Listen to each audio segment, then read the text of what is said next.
আসসালামু আলাইকুম রহমতুল্লাহ। স্পেনের আকাশে এই কোন দেশের হামলা?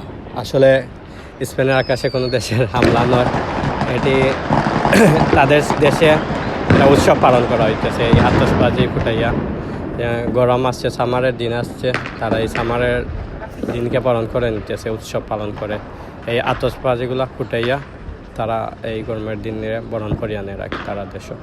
সো আজকে সারা স্পেন জুড়েই এইভাবে আতশবাজি ফুটাইয়া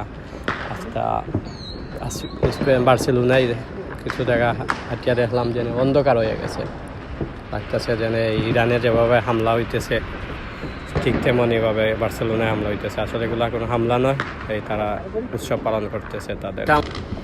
তবে এইগুলা এই আতশবাজিগুলা ফুটানো কত যুক্তিসঙ্গত। এইভাবে আস্থা আকাশ, বার্সেলোনা আকাশ জুড়ে কত হাজার হাজার পাখি যে আজ মৃত্যুবরণ মরবে আল্লাহ পাকে এই 12 জানে। কারণ আস্থা আকাশ জুড়েই এইভাবে পাখি ফুটানো হইতেছে।